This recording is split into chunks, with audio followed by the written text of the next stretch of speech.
पढ़ते भी हैं लेकिन परीक्षित जी कल्याण नहीं होगा। रामायण को पढ़ोगे, रामायण को सुनोगे, फिर भी आपका कल्याण होने वाला नहीं है। अब आप सोचते होगे फिर कल्याण कैसे होगा?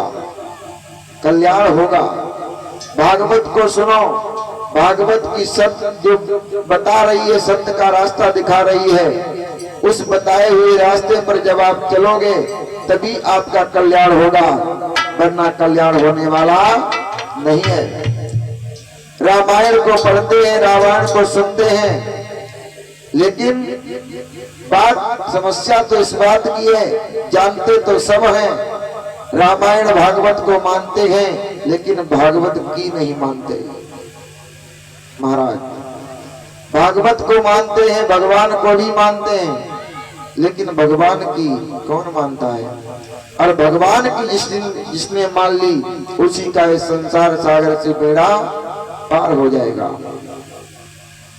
प्यारे भक्तों, भागवत में केवल एक ही प्रश्न आता है, पूरी भागवत में केवल एक ही प्रश्न है।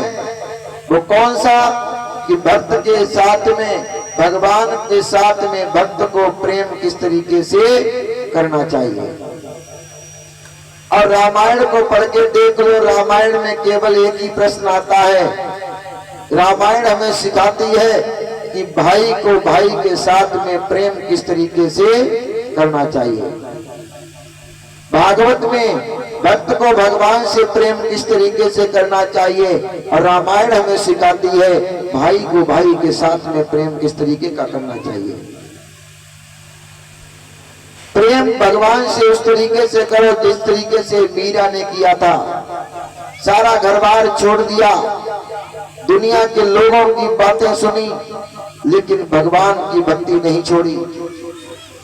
गोपियों ने जिस प्रकार से कन्हैया से प्रेम किया था, महाराज गोपियां कहीं जंगल में जाकर के, गोपियों ने कहीं धूनी नहीं लगाई, गोपियों ने जंगल में जाकर के कहीं तपस्या नहीं की भगवान की, अपने घर में बैठ करके भगवान के नाम की लगन लगा करके भगवान कन्हैया को अपने बस में किया था। गोपियां जिधर भी नजर डालती थी उधर भगवान कन्हैया के सिवा और कोई भी दृश्य उनकी आंखों के सामने नहीं आता था। जिधर देखती थी नजर डाल करके उधर भगवान कन्हैया ही दिखाई देते थे। उस तरीके से प्रेम करना चाहिए भक्त को भगवान के साथ में। रामायण याद करो उस समय को जिस समय भगवान मर्यादा पुरुषोत्तम श्री राम के छोटे भैया लक्ष्मण के शक्ति बाण लगा हुआ था।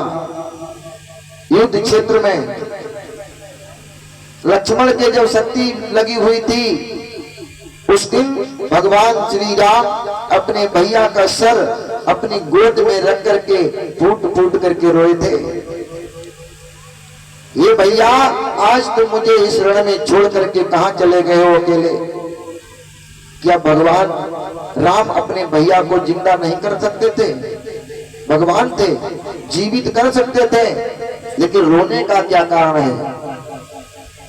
भगवान श्री राम अपने भैया का सर गोद में रख करके इसलिए रोए थे कि देख लो दुनिया के लोगों, भाई को भाई के साथ में प्रेम किस तरीके से करना चाहिए, भाई का दर्द कितना होता है, भाई का प्रेम कितना होता है, भाई के साथ में व्यवहार कैसा होता है। ये दुनिया के लोगों को दिखाने के लिए भगवान राम ने अपने भैया लक्ष्मण के लिए रोना प्रारंभ किया था।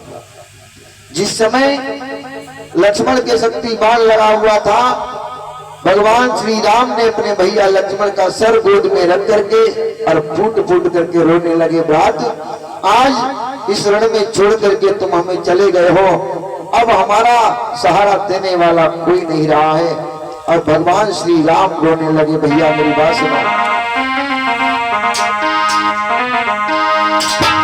अरे लक्ष्मण के लागो पार,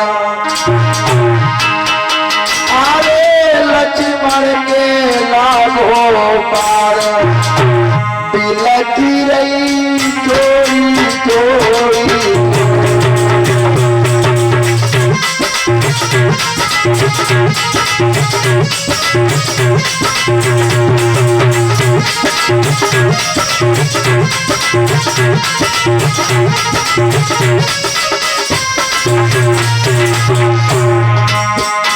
भगवान श्री राम अपने भैया को गोद में रख करके रोने लगे। भैया आए लक्ष्मण के लाडो लगी रही जोड़ी